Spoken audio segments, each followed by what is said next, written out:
the week of the week of Thanksgiving, 2004, Balad Ruz, Iraq, heading back to logistical support area Anaconda. I was riding shotgun, standing in the turret of an Oshkosh M1075A1 PLS palletized loading system that we had repurposed as a gun truck. I had just sat down due to the rough nature of the road, and then bam, an IED went off, completely destroying 3-inch impact resistant windows, slicing through both Ford 525-pound tires and ripped through the recently added up armor kit. On top of that, took off a top layer of skin on my hands, and I'm lucky that it was just my hands. That was the first time of many times I was under attack. I was no longer invincible. That scared me. Taking the lives of anyone is a hard thing to swallow, but to have that forever play back in your mind, it's torture. It's painful. It's not natural. I would later find out that it was a 120 millimeter round from an M1's M526 smoothbore cannon that had not exploded on impact during the Gulf War. And how wonderful they were. They repurposed it as an improvised explosive device and aimed it for me. So the information about the 120 millimeter round can be found in Wikipedia. It was the 120 millimeter M256 Morth cannon. Hello, I am retired Sergeant First Class Christopher Keppel. This was the one time that I'm glad that this class is an online class, because I have a difficult time talking about this to people face to face. I have really difficult time talking to people that have never served in the military, have never taken the choice of pulling the trigger and taking somebody else's life. So hopefully we'll get through this, and I'll be able to hopefully better prepare you for things like this if you were to join the military. So a couple items I want to talk about. I have 2 key points. I have symptoms and treatments. The symptoms, I went to webmd.com and looked up the mental health and post-traumatic stress disorder. And a few of the items that really hit hard to me were the reliving. People with PTSD repeatedly relive the ordeal through their thoughts and memories of the trauma. These may include flashbacks, hallucinations, and nightmares. They also may feel great distress when certain things remind them of the trauma, such as the anniversary date of the event.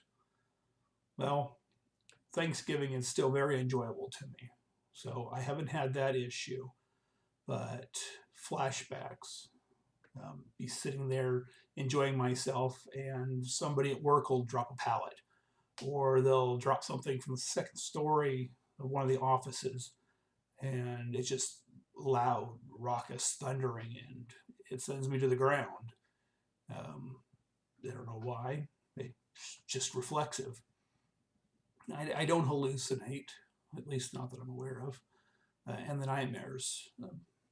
I'd say over the last 12 years, 10, 11 years now, that I haven't really had any problems. The first couple of years were really bad. My wife would attest to this. And it's really good to have somebody that you can talk to about those. The other issue is avoiding. The person may avoid people, places, thoughts, or situations that may remind him or her of the trauma. This can lead to feelings of detachment and isolation from family and friends, as well as a loss of interest in activities that the person once enjoyed.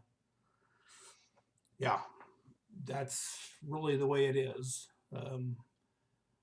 Years, even months after returning back from Iraq, I went from being the person that you would call to be your best man at the last second to talk. I could talk the best talk, and just off the tip of my tongue, just come up with something wonderful.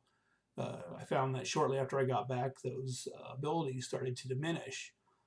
even to the point where I would be talking in front of people, just a group of my own peers, and my voice would just start to dwindle. And the inside of my head's going, what's wrong with my voice? Come on, let's talk louder. And then all of a sudden I'll start feeling like I'm going to black out. I personally don't understand why this was happening, but my body would be shutting down just from the stress. And I was like, this is ridiculous. I shouldn't be able to have this problem.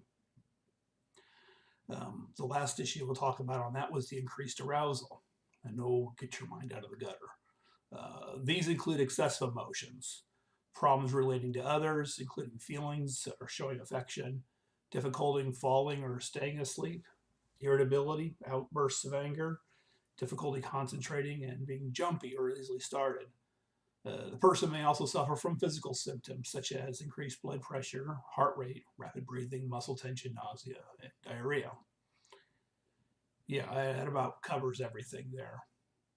Now, I'm not so much easily startled, but I do have friends that you'll just be talking to them and you'll put your hand on their shoulder and that'll be enough for them to jump out of their skin, or it'll just completely turn them out into a different person. They'll go from being nice to the evil person, and they'll think you're the bad guy, and they'll try to kill you. Too many times I've seen a few of my friends have to be taken down with a taser by the police because they thought we were one of the bad guys. I currently understand staying asleep. I can take as much of that was it that NyQuil stuff, that Z, and 2 hours later I'm right back up and my brain just won't shut down. It doesn't even have to be related to anything that I remember. It could just be, blood pressure is always high.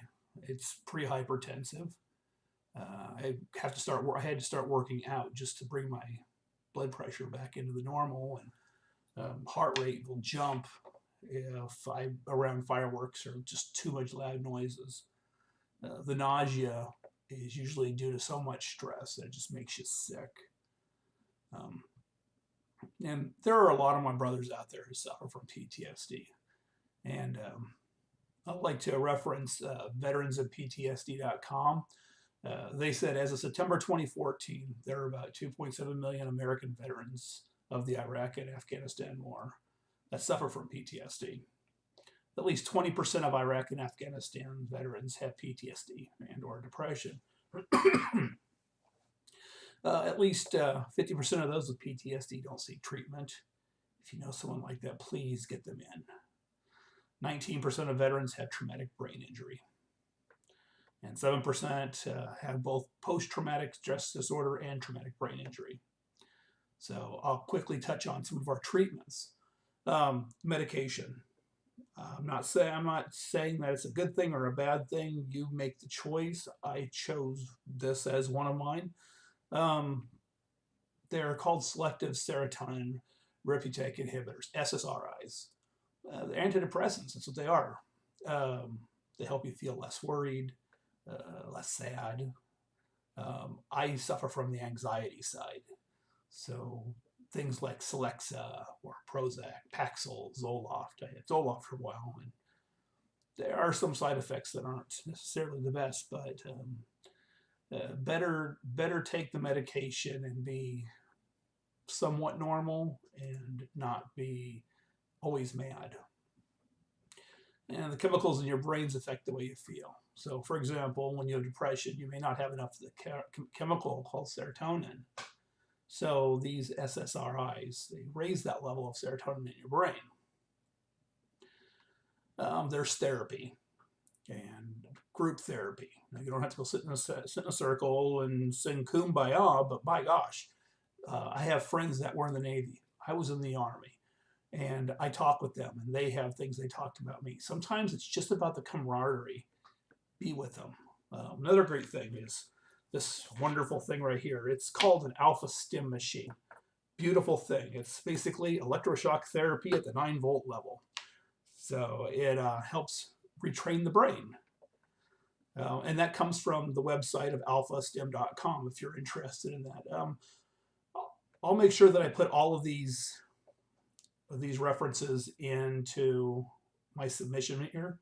But I really thank you for taking time to listen to what I had to say. Thank you.